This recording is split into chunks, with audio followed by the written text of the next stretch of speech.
마태복음 2장입니다. 아기 예수님의 탄생과 동방 박사들의 경배, 헤롯왕의 질투와 아기 예수님을 해하려는 계획, 요셉의 피신과 나사렛으로의 귀환까지 담겨 있습니다. 함께 묵상하며 은혜를 나누겠습니다. 헤롯왕 때에 예수께서 유대 베들레헴에서 나심에 동방으로부터 박사들이 예루살렘에 이르러 말하되, 헤롯왕은 예수님 탄생 당시 유대를 다스리던 왕입니다.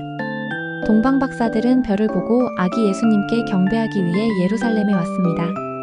예수님의 탄생은 온 세상에 알려질 놀라운 일이었습니다. 동방 박사들의 여정은 예수님을 경배하려는 열정과 헌신을 보여줍니다. 유대인의 왕으로 나신 이가 어디 계시뇨? 우리가 동방에서 그의 별을 보고 그에게 경배하러 왔노라 하니, 동방 박사들은 예수님을 유대인의 왕으로 불렀습니다. 이는 예수님이 온 세상을 다스릴 왕으로 오셨음을 의미합니다. 별을 통해 예수님의 탄생을 알고 경배하기 위해 먼 길을 왔습니다. 우리 또한 예수님을 우리의 왕으로 인정하고 경배해야 합니다. 헤롯 왕과 온 예루살렘이 듣고 소동한지라. 헤롯 왕은 유대인의 왕 탄생 소식에 불안감을 느꼈습니다. 자신의 왕자를 위협할 존재로 여겼기 때문입니다. 온 예루살렘이 소동했다는 것은 당시 정치적 상황이 불안정했음을 보여줍니다. 예수님의 탄생은 새로운 희망과 동시에 갈등의 시작을 알리는 사건이었습니다. 왕이 모든 대제사장과 백성의 서기관들을 모아 그리스도가 어디서 나겠느냐 물으니, 헤롯 왕은 자신의 권력을 유지하기 위해 대제사장과 서기관들에게 그리스도가 어디에서 태어날지 물었습니다. 그는 종교 지도자들을 이용하여 자신의 목적을 달성하려 했습니다. 권력을 잃을까 두려워 진실을 외면하는 인간의 어두운 모습입니다. 이르되 유대 베들레헴 이오니 이는 선지자로 이렇게 기록된 바, 대제사장과 서기관들은 미가서 5장 2절 말씀을 인용하여 그리스도가 베들레헴에서 태어날 것이라고 대답했습니다. 그들은 성경 말씀을 알고 있었지만 진정으로 예수님을 믿고 따르지는 않았습니다. 지식만으로는 구원에 이를 수 없으며 믿음과 순종이 함께해야 함을 깨닫게 합니다. 또 유대 땅 베들레헴아, 너는 유대 고을 중에서 가장 작지 아니하도다. 내게서 한 다스리는 자가 나와 내 백성 이스라엘을 다스리리라 하였음이니이다. 미가서 5장 2절 말씀은 베들레헴에서 이스라엘을 다스릴 자가 나올 것이라고 예언했습니다. 예수님의 탄생을 통해 성취되었습니다. 비록 베들레헴은 작은 마을이었지만 예수님은 그곳에서 태어나 온 세상을 다스리는 왕이 되셨습니다. 하나님은 작고 보잘것없는 것을 통해 큰 일을 이루십니다. 이에 헤롯이 가만히 박사들을 불러 별이 나타난 때를 자세히 묻고, 헤롯 왕은 동방 박사들을 불러 별이 나타난 때를 자세히 물었습니다. 그는 아기 예수님을 찾아 제거하려는 계획을 세우고 있었습니다. 겉으로는 경배하려는 척했지만 속으로는 악한 마음을 품고 있었습니다. 우리는 겉모습에 속지 않고 사람의 마음을 분별해야 합니다. 베들레헴으로 보내며 이르되 가서 아기에 대하여 자세히 알아보고, 찾거든 내게 고하여 나도 가서 그에게 경배하게 하라. 헤롯 왕은 동방 박사들에게 아기를 찾아 자신에게 알려달라고 부탁했습니다. 그는 거짓된 말로 동방 박사들을 속여 자신의 목적을 이루려 했습니다. 악한 자들은 종종 거짓과 속임수로 자신의 욕망을 채우려 합니다. 우리는 악의 유혹에 넘어가지 않도록 깨어 있어야 합니다. 박사들이 왕의 말을 듣고 갈새 동방에서 보던 그 별이 문득 앞서 인도하여 가다가 아기 있는 곳 위에 머물러 서 있는지라.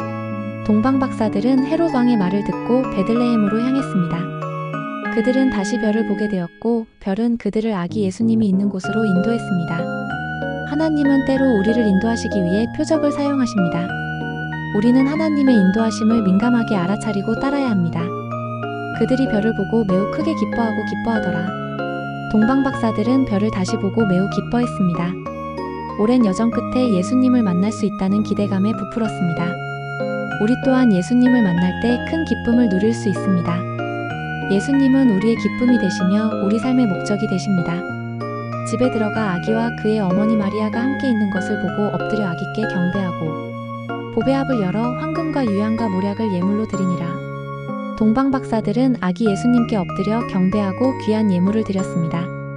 황금은 왕, 유향은 제사장, 모략은 죽음을 상징합니다. 예수님이 왕이시며 제사장이시며 우리의 죄를 위해 죽으실 구세주이심을 인정했습니다. 우리 또한 우리의 모든 것을 드려 예수님을 경배해야 합니다. 그들은 꿈에 헤롯에게로 돌아가지 말라 지시하심을 받아 다른 길로 고국에 돌아가니라. 동방 박사들은 꿈을 통해 헤롯에게 돌아가지 말라는 지시를 받았습니다. 하나님은 꿈을 통해 자신의 뜻을 전달하시기도 합니다. 하나님의 말씀에 순종하여 다른 길로 고국에 돌아갔습니다. 우리는 하나님의 말씀에 순종하는 삶을 살아야 합니다. 그들이 떠난 후에 주의 사자가 요셉에게 현몽하여 이르되 헤롯이 아기를 찾아 죽이려 하니 일어나 아기와 그의 어머니를 데리고 애굽으로 피하여 내가 내게 이르기까지 거기 있으라 하시니 하나님의 사자가 요셉에게 나타나 헤롯이 아기를 죽이려 하니 애굽으로 피하라고 경고했습니다. 하나님은 위험으로부터 우리를 보호하시고 인도하십니다. 요셉은 하나님의 말씀에 즉시 순종하여 애굽으로 피신했습니다. 하나님의 말씀에 순종하는 삶을 살아야 합니다. 요셉이 일어나 밤에 아기와 그의 어머니를 데리고 애굽으로 떠나가 요셉은 밤에 아기 예수님과 마리아를 데리고 애굽으로 떠났습니다. 하나님의 말씀에 순종하기 위해 즉시 행동했습니다. 순종은 미루거나 망설일 문제가 아닙니다. 하나님의 말씀에 즉시 순종해야 합니다. 헤롯이 죽기까지 거기 있으니 이는 주께서 선지자를 통하여 말씀하신 바 애굽으로부터 내 아들을 불렀다 하심을 이루려 하심이라. 요셉은 헤롯이 죽기까지 애굽에 머물렀습니다. 호세아 11장 1절 말씀을 성취하기 위함입니다. 하나님은 예언을 통해 자신의 계획을 미리 알려주시고 반드시 이루십니다. 하나님의 말씀을 신뢰하고 따라야 합니다.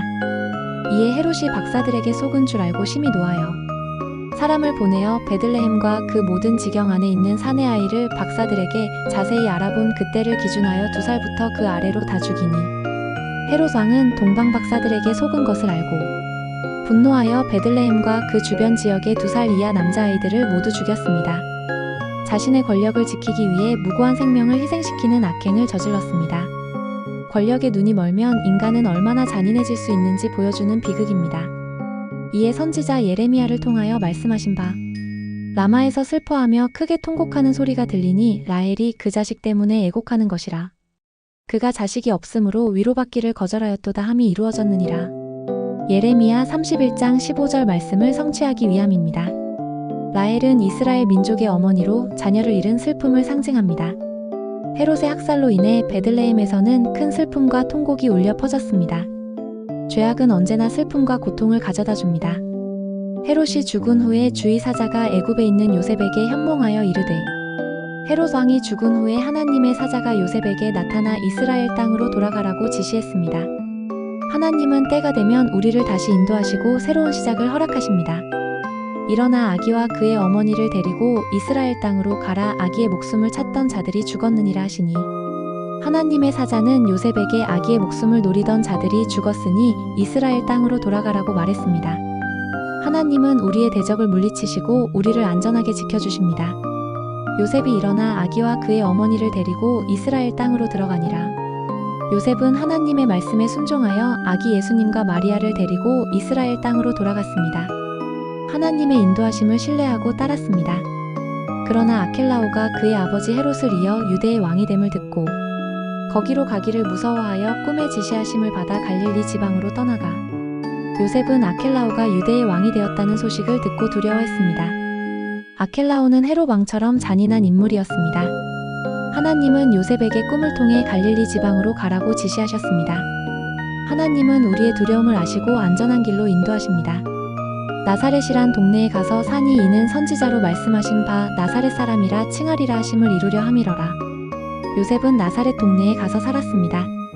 예수님이 나사렛 사람이라 불릴 것이라는 예언을 성취하기 위함입니다.